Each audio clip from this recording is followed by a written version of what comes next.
A blessed day to you all. My name is Peter Lino from Sydney, Australia. Welcome to Pathways of Hope. Our gospel reading for today is from Luke 8, verses 1 to 3. Jesus journeyed from one town and village to another, preaching and proclaiming the good news of the kingdom of God. Accompanying him were the 12, and some women who had been cured of evil spirits and infirmities. Mary, called Magdalene, from whom 7 demons had gone out, Joanna, the wife of Herod's steward Chuza, Susanna, and many others who provided for them out of their resources. Like during Jesus' time, there are women in our lives who have or continue to influence our faith journey. Please allow me to share from my own personal experience. First of all, is my late mother. One of the things that I will always remember is that she taught us consistency in prayer. Consistency in prayer. There's not a day that our day would not be filled with prayers. From the time that we get into the car before heading out somewhere, she would say a short prayer for all of us. In, in terms of meals, we would always pray before meals. And likewise, within the day, we would be praying the Angelus. And also, of course, we would be praying the Rosary at the end of the day. But one thing that struck me about my mom's perseverance and consistency in prayer is our prayers were not, or our frequency of prayers was not affected by the seasons that we were going through. If we were going through good times, we would be praying. If we were going through difficult and challenging times, all the more we'd be praying. But regardless of season in life, there would always be consistency in prayer. The second woman that I would like to share about in terms of experiencing my own faith and being encouraged in my faith is no less than my wife. My wife is a good example of joy and graciousness in daily life. Joy and graciousness in daily life. One thing that has attracted me with my wife is she, from the very beginning, was always pleasant, a joy to be with.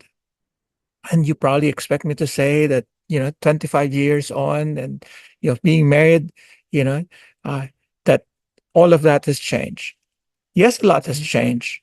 But one thing that my wife has taught me is that you can always be joyful, no matter what you experience in life, no matter what challenges you experience. And you could always be gracious and loving and kind to people, especially those around you. I think I already shared that at present, we're going through a difficult, or not so much a difficult, but a big challenge in our life. And that's the illness and sickness of my wife. But amidst all of these, she continues to be a source of joy and continues to be gracious to those around us. And what a pleasant, you know, uh, person that she is. And as I've said, she has taught me that even amidst these challenges, we could continue being joyful and gracious. The last woman in my life that I'd like to share about is no less than my daughter, my only daughter. And again, one simple principle that I've learned from her, even as young, she's not a teenager anymore, but she's an adult.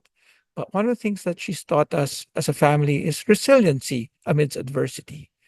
She had gone through a number of challenges herself, especially, through the COVID times and as a young teenager going through all of that. But that did not let her stop, or let her give up on her faith. Instead, she persevered. She relied on those around her, her sisters in community, her friends, and of course, her family. And she, even being our daughter, has taught us that you can be resilient amidst adversity.